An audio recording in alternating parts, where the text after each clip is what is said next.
Today, you're going to learn how to take realistic motion capture and transform it into something stylized and cartoony. We're going to do this by pushing our timing, our poses, and altering some of our breakdowns. If you're new to the channel, hi, I'm Michael DeLiso, a professional visualization supervisor who's gotten to work on all of these amazing projects and many more. But enough about me, let's animate.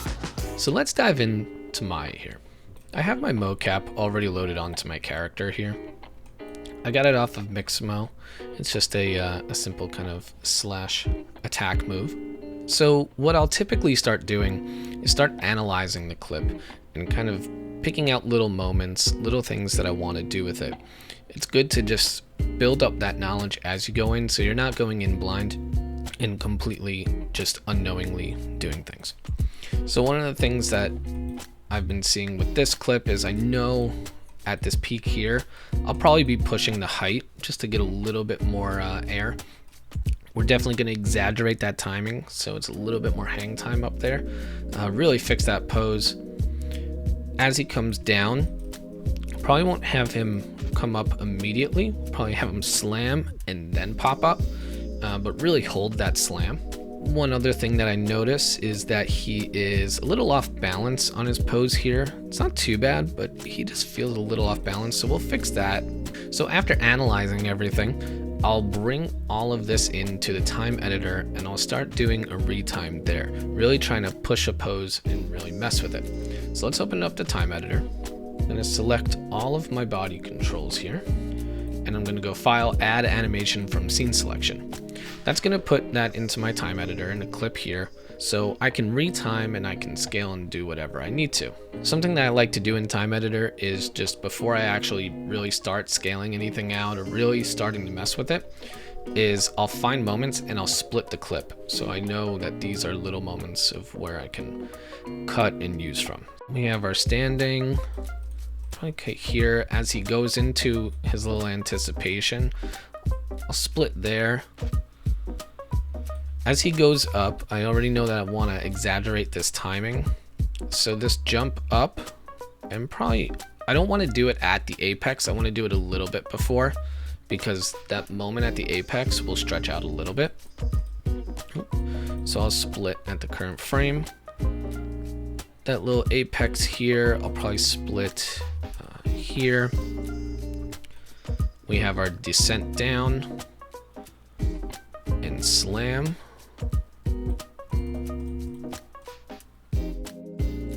Moment on the ground, probably about here, and then he pops up. So that's all pretty good for a start. Again, we have all the same timing, but now we have our whole entire action sectioned out. It's a little bit easier to manage. So let's start with the apex here. I already know that I want to time this out, so I'll move those clips over to the right. I'm going to hit R. That's going to put me into scale mode. And I'm just going to scale this out just a few frames. This is 200%. I'll move this in. That may be slightly too much, so let's trim it 2 frames.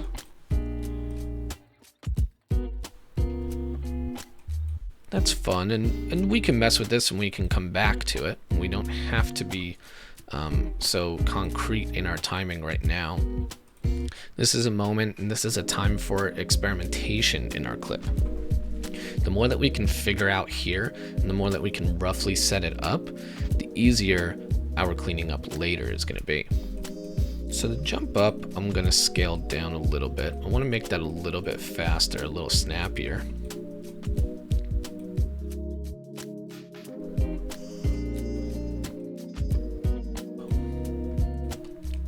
And that descent, we can also make a little faster.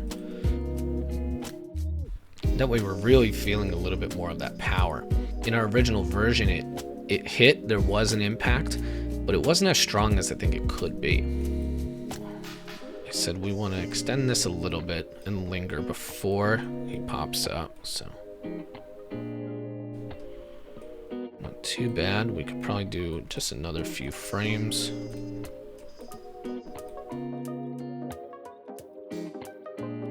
That's feeling better.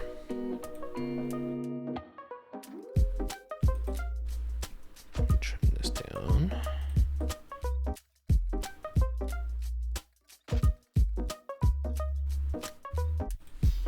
probably have a little too much hang time, so we'll tone that down.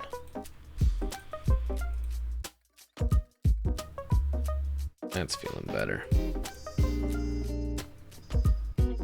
Cool, so that's feeling pretty good time-wise. What I'm gonna do is select all of my clips. I'm gonna go to bake and bake to scene and delete. That's gonna bake it all down. We're done with time editor. We don't really need that anymore. So we have everything here now back on our timeline properly.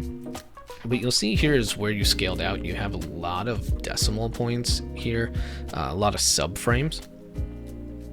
So what we're just gonna do is go to our last frame here, 61. I'm just gonna trim my timeline for this. I'm just gonna bake the keys down. Bake it down to, I typically do 2s. A little easier to manage. Might get some weird flickering and stuff. That is just some gimbal from all that. So let's just run a Euler filter here and that should clean it up. There we go. We have our pushed timing, and now we get to push the poses and really make this strong. So something that I do like to do is I do like to use animation layers. Anim layers are a great way to just easily adjust poses and not have to really blend too much in. Sometimes it can get very messy, so I like to use them sparingly, and when I use them, I like to bake them down once I'm done with them. I don't like to keep them there. That can get very messy. So I'm gonna go to the Anim tab here, and I'm just gonna click on all my controllers here that I want. So it'll be all my, my pole vectors, my feet, my hands, my clavs. We're gonna do the spine controllers, as well as the roots and our head and neck. And we're gonna click this button here. That's gonna put them all into one layer. Now, just to make sure that everything was added, because sometimes it doesn't add it even though you had it selected, I'm just gonna click each controller, and if there's a circle here, that means it is part of that layer. So similar to when we were in the time editor, how we split up our clips into multiple different sections, we're gonna kind of do the same here with the animation layers. I'm gonna select all of my controllers and make sure my animation layer is highlighted. I'm gonna go throughout my clip, and I'm just gonna set a key from where I think, okay, I wanna push that pose, okay, I wanna push that pose. So the beginning could definitely be adjusted. I know the ending can be adjusted. So those are two that we could start off with easy. This kind of anticipation looks a little funky, so I know that we can just make a better pose out of that. Something that we can push is definitely this anticipation. I think something we can get is probably a little bit more curve in the back before he jumps up. This apex. And this right here, as he's coming down, I really anticipate that head being turned looking over his shoulder at his target. This is a great one. It's in the middle of the motion. It's not like really, it's something that's gonna go fast, but if we really sell this pose, it's really gonna sell the motion. The impact here, boom. And then we'll set a key right before he gets up. And then that should blend into our last pose. So we have everything sectioned out. One of the first things that I want to do is select just my root, feet, and hands. And I'm going to put it into world just to translate everything. I think I have to select my pole vectors as well for this rig. So I said I wanted a little bit more height here, so we're just going to fix that height first. And something we can do is just while we have those controllers selected, if we want to maintain that, we can just use our tween machine tool. Maybe it doesn't have to be exact. There we go. Just get a little bit more air there. So great. That's one of the first things that I wanted to do. So that first pose, you know, similar to the last one, I said it felt a little bit off balance, so just bringing that root in. I always tend to work from the root outward, so from the root to the spine to the head, and then we can figure out our legs and our arms and everything from there.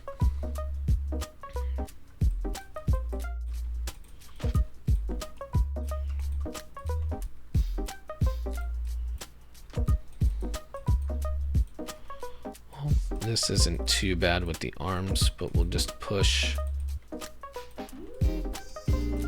some of the clavicles, maybe push the arm up just a little bit. Get a little bit more asymmetry in the arms. I think we can push that elbow in. That kind of helps us.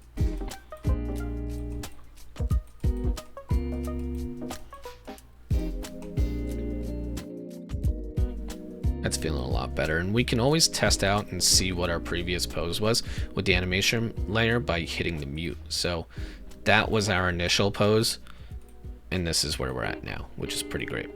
So now we'll just move through our poses and we'll start to hit these and really start to push. So this is that anticipation to going up. You'll see me probably framing through from the previous to the next frame. That's just to make sure where we're going, where we came from and where we go all works well. So the arm move is a little much, so I'll just tone that down a little bit. Fix the shoulders.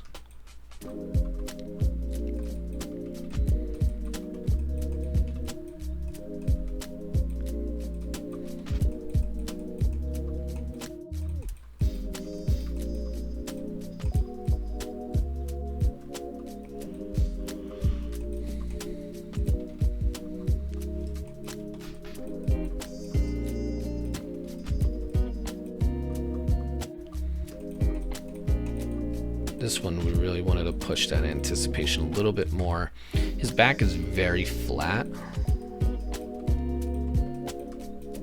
so really pushing that bend will really help us.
Moving forward, this is our big kind of money pose here, because we're really spending a lot of time in the air, and this is the big moment before the strike, right? So we really want to make sure that this sells. So what I'm envisioning in this is that we can really kind of push the torso back just a little bit.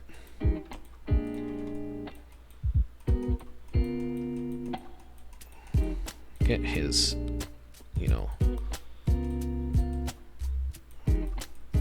get him looking over his shoulder. And his eyes would probably be something more like this.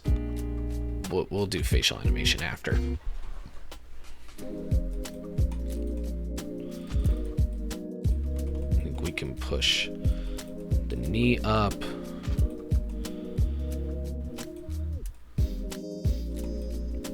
The legs here We're probably going to do a little bit afterwards, after our animation layer, but for now this works great.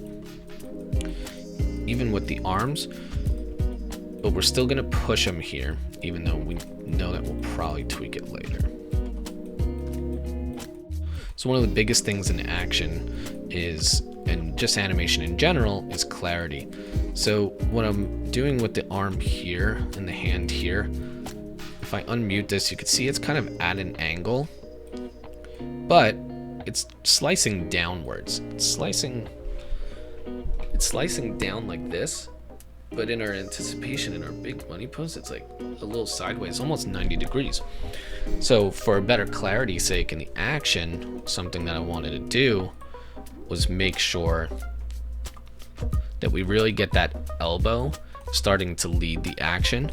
And then on the opposite side here, that sword is going to follow that elbow. So that's just something that I like to look out for, know my action, know the clarity of it all.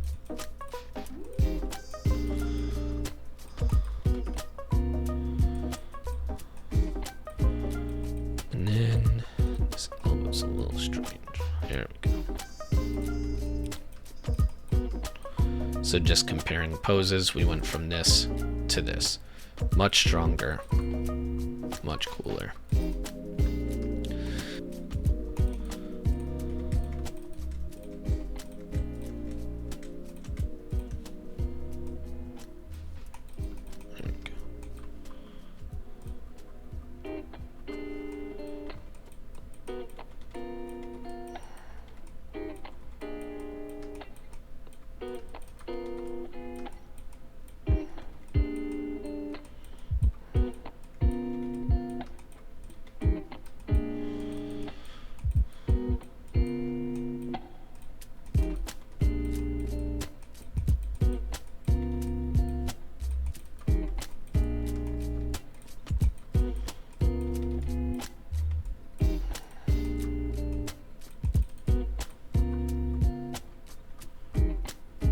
So you can see when we go from frame to frame, getting that elbow traveling.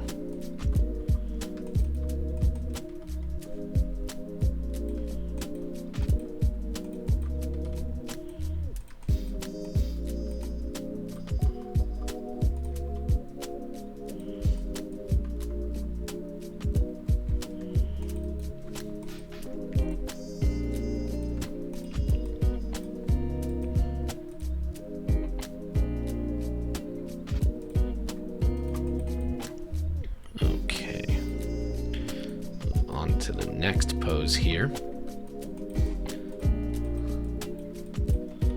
This is a big one as well. Just feels off. So we're really going to make sure again, just that angle of attack, making sure that it follows through. That it follows through from our previous motions. Boom, boom, boom.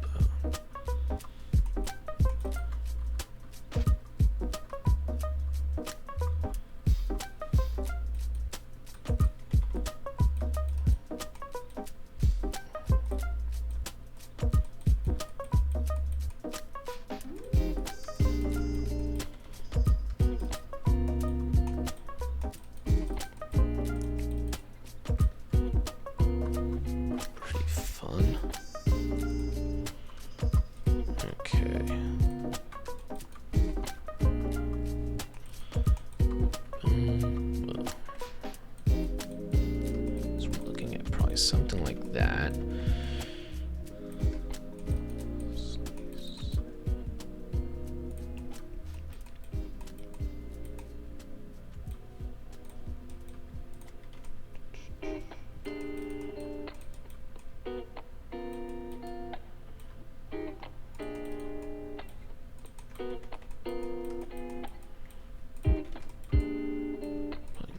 Pull this elbow in a little tighter to his body.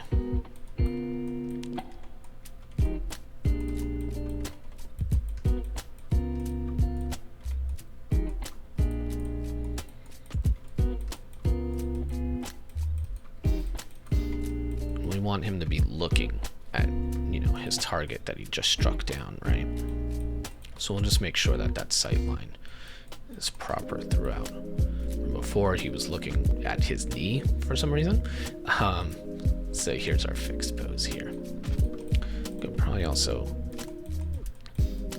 have his spine just arch just a little bit more.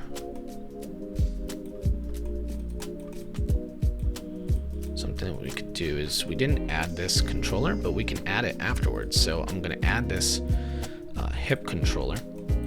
I'm just going to go through and I'm just going to make sure all of my controllers have a key. That way, now I start messing with this, we can just helps get that curve just a little bit more.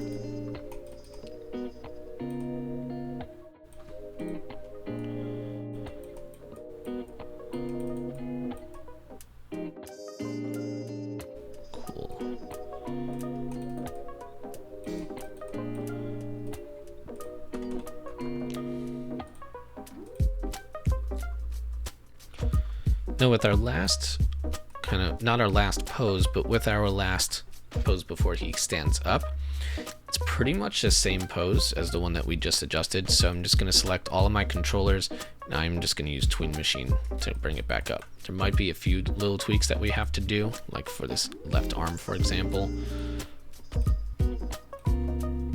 but we can fix that.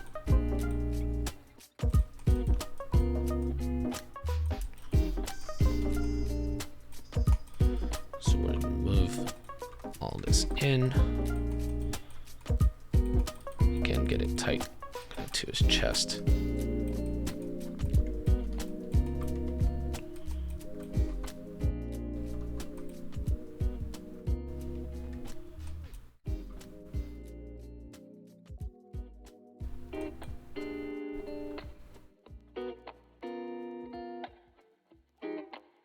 And that is a great start. We are just gonna fix our final pose, get that center of gravity feeling right, and get him in a cooler pose. It's a little stiff like a board right now. He's gonna be looking, you know, onwards towards his next victim. So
from this to this, much better. So let's take a look.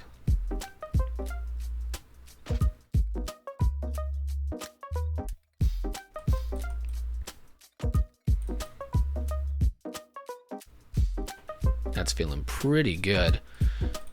So I'm gonna save, and the next step that we're gonna do is we're gonna bake down this animation layer. Again, like I said earlier, we don't want those animation layers just sticking throughout as we make further changes and further changes. We want to bake that down and just get it to a clean working state. So I'm just going to select. I use the merge layers. These are the settings that I use. Bottom selected, layer selected, and then I'll delete the bake layers and just do Smart Bake. Smart Bake will prevent it from just baking onto ones or twos or whatever.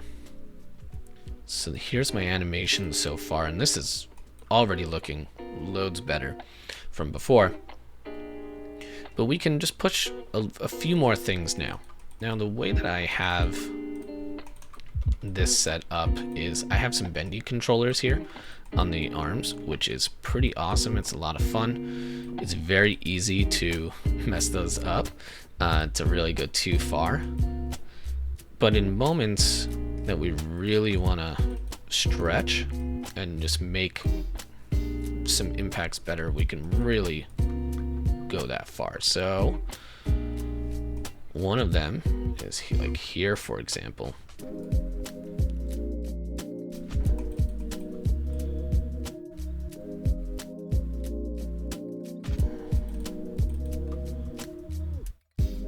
So here's our impact. I actually just want to slam it down.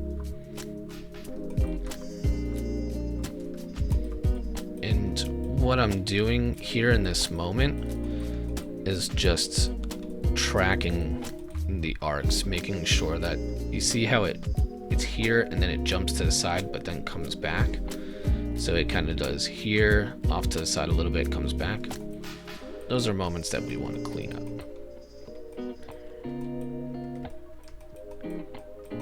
We just want to make sure that it's a clean slice down. Clarity is going to be so integral, and one of the things about clarity is when you're actually putting a camera onto this, if it's moving around, it can really mess up your camera. So making sure that, say, like a strike is coming down straight or a punch is coming down straight as opposed to like going up and down, that's going to be key for when you're putting cameras onto it.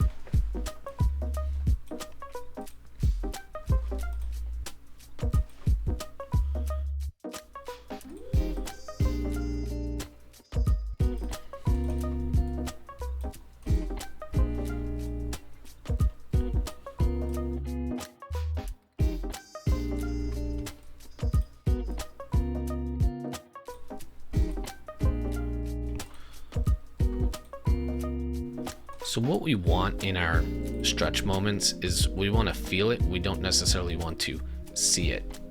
And I think we have a pretty good balance of that right now. Through it, if you really frame through it, you can see it, but you don't necessarily see it for too long. It's really only stretched for just maybe 2-3 frames. Now something that I'm going to do is as we come down into here, I do just want to push and just get a little bit of this kind of craziness. I want to see how it feels. Worst case, we can remove it.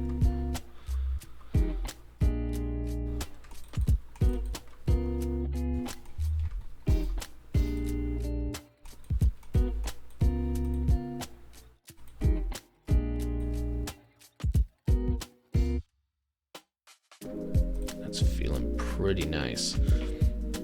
Now something else that we can do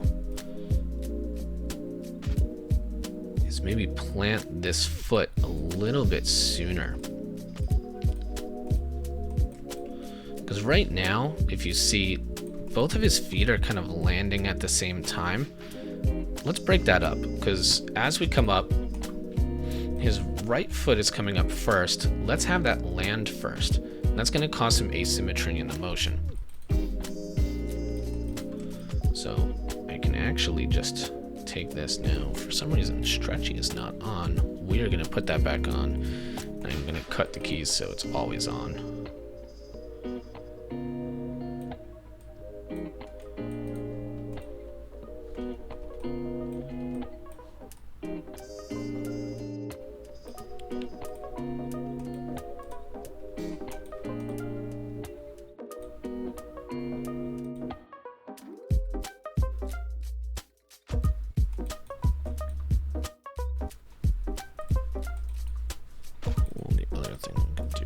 Anti-pop.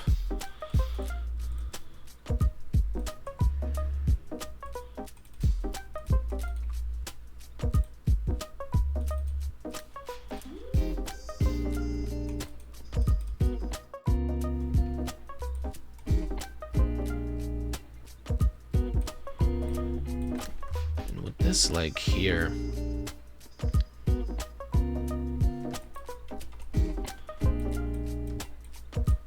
push it and just delay it slightly from landing.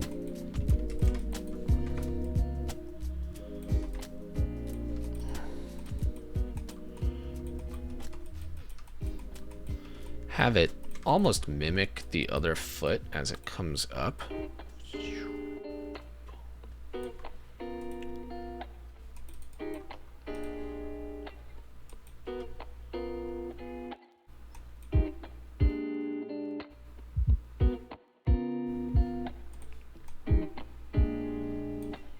The other thing we can do stretch-wise is get a little bit more stretch as he goes up. Really plant that foot.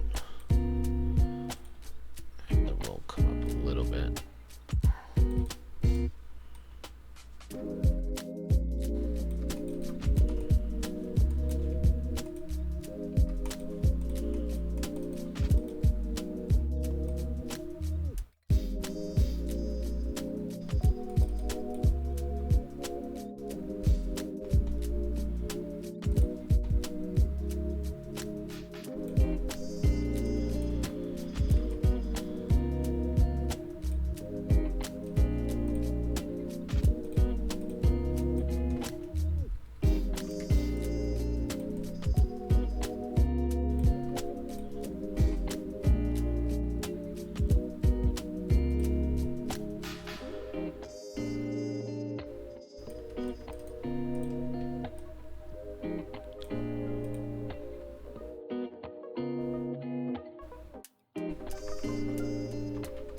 Just undo some of that. There we go.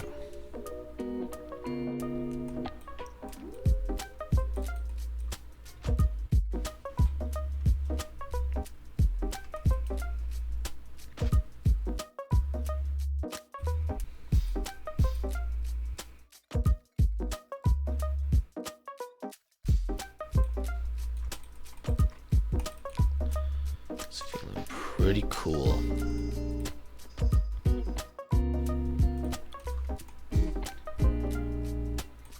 Another thing we can do a little bit of is drag that head just a little bit.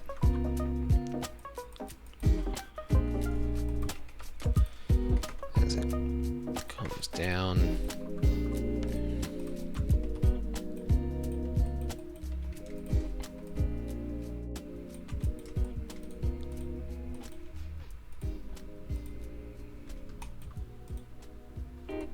That way it's a little bit more independent from the body as opposed to just following the torso the whole time, just locked in with the torso. We don't want that. We want it to be a little bit more independent.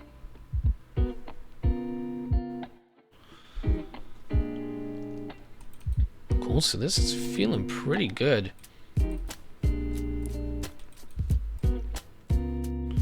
The next step would definitely be doing kind of like an eyeline pass, so let me do that quick. So I have a library of some facial expressions that I already set up. Setting up a library is just a great easy way to have something as a jumping off point, a starting off point. It's very easy just to take and attach. So just select all the face. I'm gonna go to, let's see, Angry 2 is kind of nice. Most of what I'm gonna actually do is, it's mainly just in the eyes.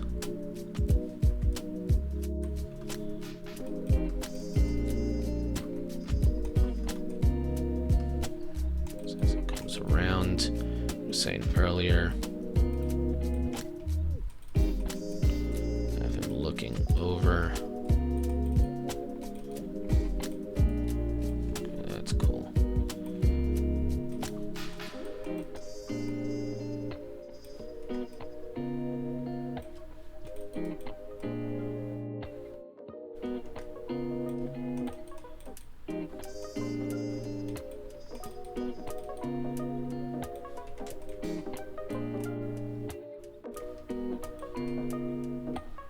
As he goes up, his eyes can kind of dart upwards and to the side a little bit.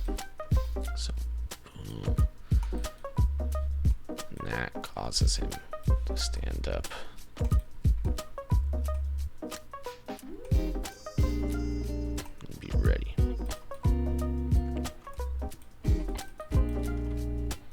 Something else that I'm noticing is just in this anticipation, I think we have a real opportunity here to get into this pose a little bit cooler. So, see, it's down here. Just to transition just a little bit more. I don't want his arm to lift up too much. But his elbow, again, it's just going to be that driving factor. And it's going to help the arc of the sword as if we were following the tip of the sword. So.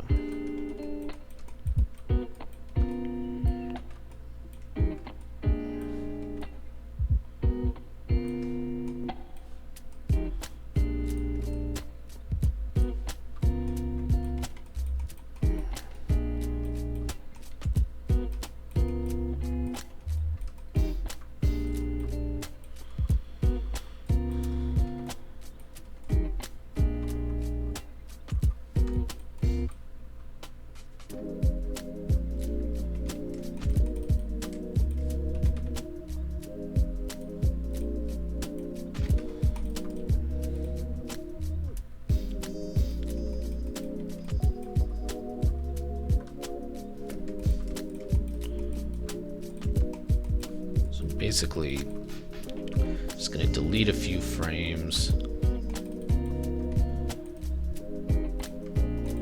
cut out a few things that just aren't necessary.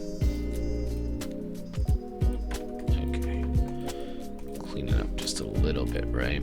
So now we can really just go in and start to polish. So.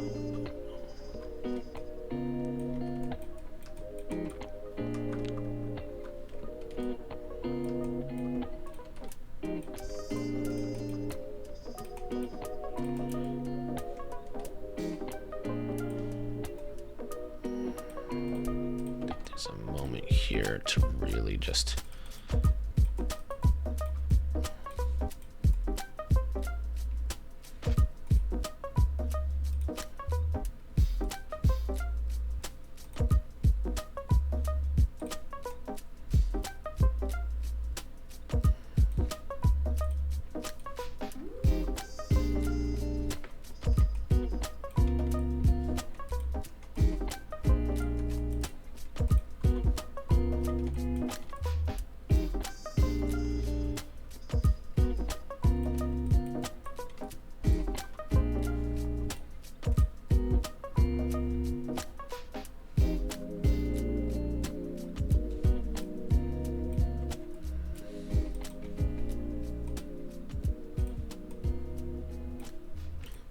Euler filter, a little gimbal to the Euler. Let's make sure all these are on. I like to use auto, make sure that stuff is smoothed out. I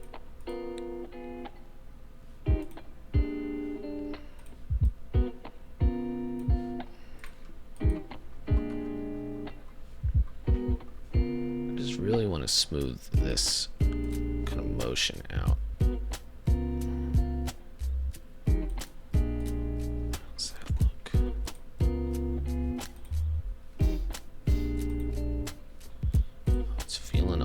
Better. But what I would like is to, there we go.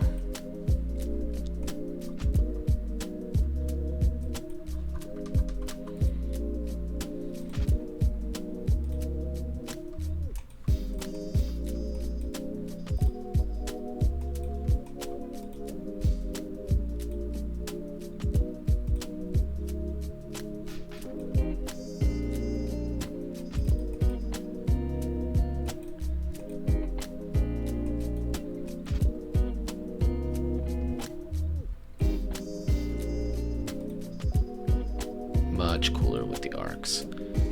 Okay, there we go. And that's how to take mocap data and push it into a stylized, cartoony look and feel. It's pretty simple. Again, mocap is a great way to get started. So I always try to utilize it as much as I can in my projects because I think it is such a time saver. So thank you so much. I really appreciate it. Please remember to like and subscribe, and I'll see you in the next one.